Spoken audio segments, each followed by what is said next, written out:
Halo, perkenalkan nama saya Lusni Setia. Saya kelas A5 semester 4 program studi pendidikan komputer. Nah, baik di sini saya akan membuat tugas wawancara, yaitu tugas pada mata kuliah belajar dan pembelajaran informatika. Nah, di sini saya akan mewawancarai dua narasumber saya yang cantik-cantik, ada Dek Mary dan juga ada Dek Viana. Sebelum mulai wawancara, saya akan mempersilahkan mereka memperkenalkan diri mereka masing-masing. Oke, silahkan, Dek Mary.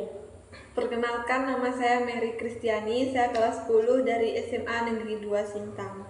Oke, selanjutnya. Dan perkenalkan, nama saya Yati Oktavia, saya kelas 10, saya bersekolah di SMA S Pancasetia. Oke.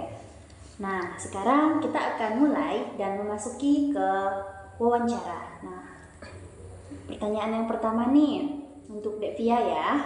Oke. Menurut Dek Via nih, pengertian belajar itu apa sih? Nah, Menurut saya, pengertian belajar adalah proses ilmu pengetahuan yang kita dapatkan dari guru maupun orang tua. Oke, jadi menurut Dek Via nih ya, belajar itu adalah proses mencari ilmu baik dari orang tua atau dari guru gitu ya. Iya. Oke. Nah, selanjutnya nih pertanyaan yang kedua untuk Dek Mary. Nah, kebiasaan belajar atau cara belajar yang seperti apa sih yang biasanya dilakukan baik di sekolah maupun di luar sekolah? Misalnya mendengarkan guru saat guru menjelaskan, mengatur jadwal belajar di rumah, mengerjakan tugas yang sudah guru kasih. Oke. Jangan malu saat bertanya dan jangan pantang menyerah. Oke, jadi kebiasaan belajarnya seperti itu ya, yaitu mendengarkan guru saat menjelaskan. Nah, kemudian membuat jadwal belajar di rumah ya. Oke, dan jangan malu untuk bertanya di kelas. Oke, bagus. Nah, sekarang pertanyaan yang ketiga untuk Dek Via nih. Nah, pelajaran apa sih yang disukai di kelas? Nah, dan apa alasan kamu menyukai mata pelajaran tersebut? Pelajaran yang saya sukai adalah pelajaran sejarah. Oke. Karena pelajaran sejarah itu menceritakan tentang masa lalu kita Iya, atau masa masa kita ya. lampau kita. Iya, jadi kamu menyukai mata pelajaran sejarah karena itu mempelajari tentang masa lalu kita atau sejarah yang lalu ya. Iya. Oke. Nah, sekarang harapan untuk mata pelajaran tersebut apa yang menjadi harapannya? Harapan saya di mata pelajaran sejarah adalah untuk memahami masa lalu dengan cermat dan cerdas. Oke, jadi harapannya nih supaya kita sebagai generasi muda kita bisa memahami masa lalu kita dengan cermat dan juga cerdas. Iya. Oke. Nah, sekarang pertanyaan yang kelima. Nah, untuk Dek Mary nih. Pelajaran apa nih yang tidak kamu sukai di kelas dan mengapa kamu tidak menyukai pelajaran tersebut? Pelajaran yang saya tidak sukai adalah pelajaran fisika karena saya tidak suka berhitung, menghafal, dan pelajaran itu sangat sulit dimengerti. Oke, jadi itu ya yang menjadi alasan mengapa kamu tidak menyukai mata pelajaran fisika. Iya. Ya, karena kamu tidak suka menghitung. Oke, jadi pelajarannya juga sulit ya materinya. Iya, Oke. sulit. Nah, jadi apa nih yang menjadi harapan Dek Mary untuk mata pelajaran tersebut? Harapannya semoga bisa mengatasi ketidaksukaan saya kepada mata pelajaran tersebut dan semoga bisa belajar lebih giat lagi. Oke, jadi begitu ya. Iya. Harapannya itu supaya bisa mengatasi nih yang awalnya kamu tidak suka sama mata pelajaran tersebut. Nah, dan sehingga kedepannya membuat kamu menjadi suka dan lebih giat dalam mengikuti pelajaran fisika. Oke, seperti itu ya. Iya. Nah, kemudian nih pertanyaan yang ketujuh. Nah, kendala dalam belajar.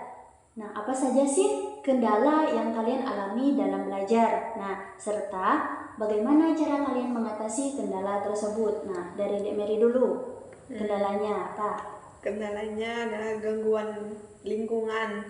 Misalnya saat teman sebangku berisik dan saya tidak mendengarkan penjelasan dari guru. Oke, jadi karena gangguan lingkungan ya, itu yang menjadi kendalanya, sehingga pada waktu kamu ingin mendengarkan guru kamu menjelaskan, tetapi ada teman sebangku kamu nih yang berisik.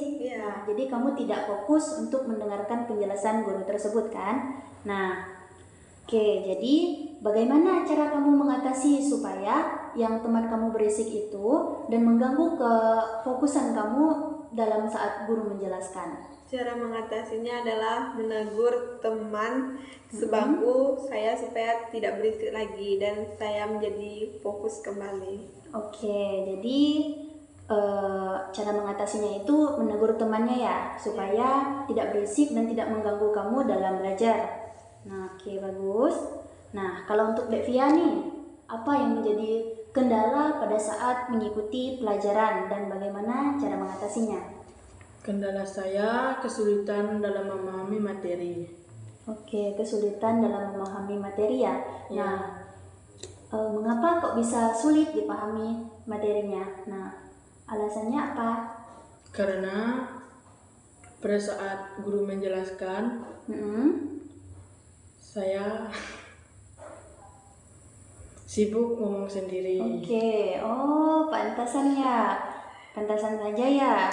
Sulit memahami materi karena sibuk sendiri ternyata. Iya. Oke, nah jadi cara kamu mengatasinya nih gimana yang dari awalnya saat guru kamu menjelaskan. Nah, tapi kamu malah sibuk sendiri. Jadi sehingga kamu tidak memahami materi yang sudah guru kamu jelaskan. Nah, jadi cara kamu mengatasinya bagaimana?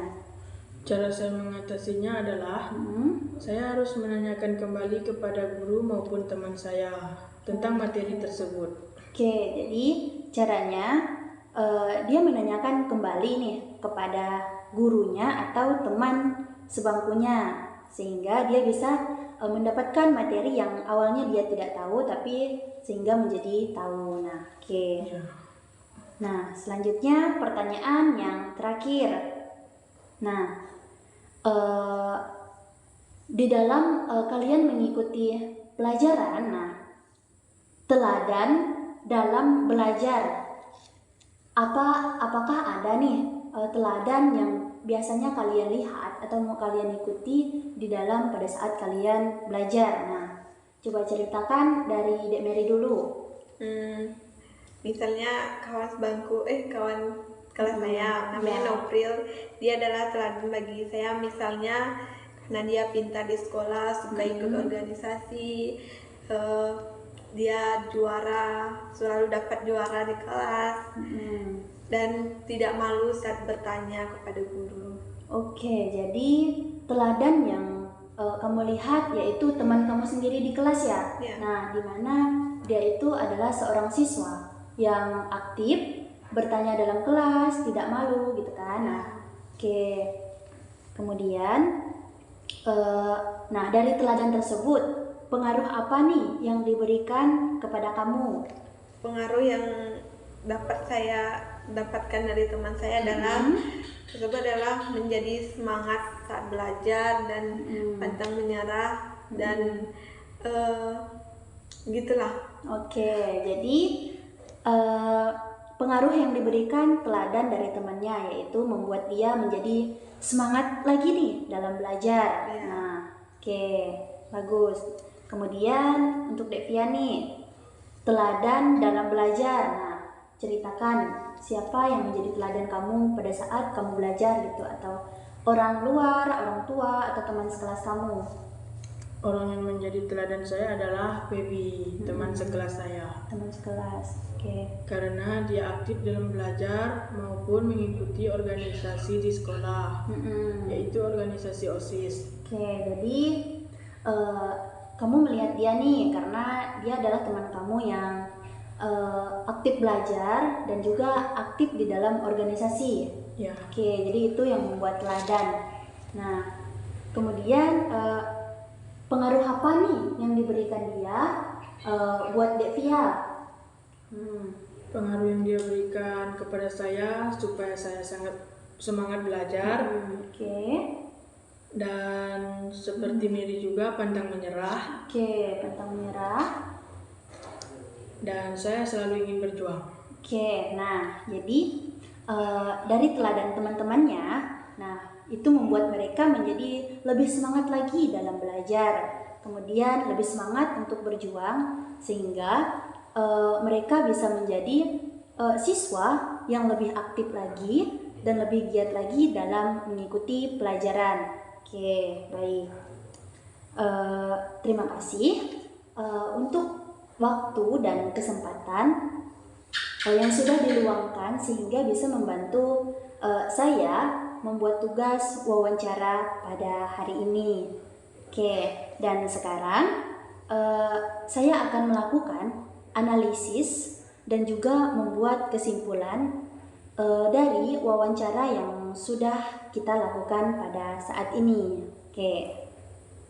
Baik, nah dari wawancara yang telah kita dengarkan tadi, nah kita bisa melihat bahwa siswa memiliki pemahaman yang baik tentang belajar dan mereka telah mengembangkan kebiasaan belajar yang positif. Nah, kemudian mereka juga memiliki nih mata pelajaran yang disukai maupun yang tidak disukai.